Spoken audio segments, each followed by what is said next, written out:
What's up YouTube, Saf here on Super Saf TV, and in this video I'm going to be comparing the specs and features of the Samsung Galaxy S6 to the Samsung Galaxy S6 Edge. Now both of these devices were announced yesterday by Samsung and they're offering some nice features. Now a lot of you have asked me for this comparison just to highlight the key differences and also give you a roundup of the different features if you don't want to watch the long Samsung event. This way you'll be able to know the key things that you need to know in this short video. Now one of the important things I think to remember straight off the bat is the fact that this time around it's not like the Note 4 and the Note Edge, where the Note Edge was a bit of a background device, something that they were trying out and something that was not really aimed for the mainstream market. This is different because the S6 and the S6 Edge have both had equal coverage, maybe more so to the S6 Edge. So what are the key differences between these two devices? Well, do hit that thumbs up button and let's find out.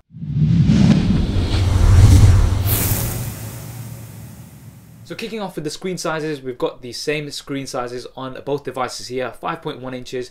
Now the Edge does go over, so you have a little bit more of a curved display, so it goes down to both edges, which makes it quite unique. Also makes it look very nice in my opinion. Now resolution wise, you've got the same resolution, so that's a Quad HD, so 2560 by 1440. That works out to roughly about 577 ppi pixel density. This is the same on both devices, one of the highest PPIs on any smartphone, so that should result in some very nice crisp and clear text and images. Now we do have some minor differences in terms of the sizes of the devices. So the Note Edge comes in 1.3mm smaller in terms of the height, 0.4mm smaller in terms of the width, but it is 0.2mm thicker. So with the S6 they have gone for a very slim build. I think they have deliberately aimed to keep it just smaller than the iPhone 6, which is the competition, and the S6 Edge is smaller in terms of the width because of the fact that the screen is the same size and it curves over those edges. Now there's also a difference in weight. The S6 Edge comes in roughly about 6 grams lighter compared to the S6. Both of these have a very premium build now, so you've got a metal frame with Gorilla Glass 4 panels on the front and the back. So this is supposed to be very strong. Even the frame, they've said, is 50% stronger than the competition. They even went ahead to take a dig at Apple and said that their devices are not going to bend easily. Now moving on to the internals, what's powering these devices, they didn't go for the Snapdragon, they went for their own Exynos chip, so that's an octa-core 64-bit processor, and it's also smaller compared to other processors, and it's supposed to be more efficient in terms of battery life as well as more powerful. We'll have to see these hands-on to have a look. Now both of these devices also come with 3GB of DDR4 RAM. Now the key thing here is that it is DDR4, so Samsung are saying that this is going to be a lot faster compared to previous models which use DDR3.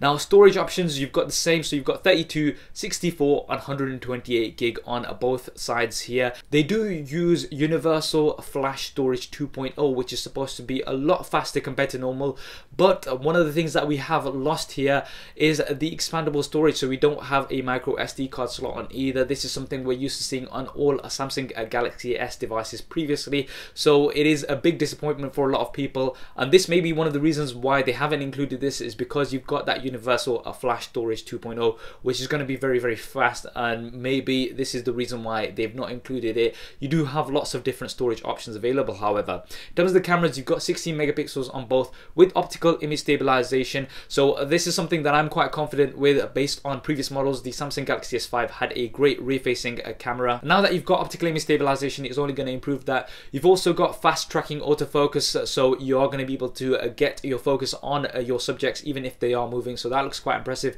You can also activate the camera by tapping the home button twice, and it's supposed to get it up within 0.7 seconds, which should be quite impressive. Video, you've got 4K video. Now this should be improved compared to the S5 because you've got optical image stabilization. So on the S5 you didn't even have digital stabilization at 4K, which was quite disappointing, so you do have this on the S6 and the S6 Edge. Front facing cameras have also been improved, so you've got 5 megapixels from the front facing cameras with an f1.9 aperture, so this should be very good for low light. You've also got a real-time HDR as well as a special low light feature, which should take a few images and give you better low light images from the front facing cameras. Now moving on to the operating systems, you've got Android Lollipop, so this will be the latest version of Android with the TouchWiz skin on top. However, this has said to be cut back, roughly about 40% cut back compared to the previous features, and it should really prevent that lag. Now from the demos that we've seen, can't see any lag. It looks very fast fast and snappy, we will have to try these hands on. In terms of the additional features, we now have a touch fingerprint scanner rather than a swipe fingerprint scanner, which we had previously. So that was quite annoying with the S5 as well as the Note 4, the fact that you had to swipe rather than touch. Now this is supposed to work a lot more like Touch ID, and you've also got Samsung Pay now, which uses NFC as well as MST, so this should make payments really easy. Once again, we are going to have to see this rolled out to see how practical that actually is. And now you've got your heart rate sensor, which you had on previous devices. I never really found myself using this much on previous devices, so I'm not sure how useful it's going to be. Now with the S6 Edge, you've got dual edges, so these come with some unique features. Now as you had with the Note Edge, you can see your time, for example, at night, so it will be at very low brightness, so it's not going to take up too much battery, and you can use it as your night clock. You're also going to get notifications right there on the edge without having to wake up the full screen. You can also select now which side of the edge you want to use, so for those lefties out there, you're not going to have to flip the device around.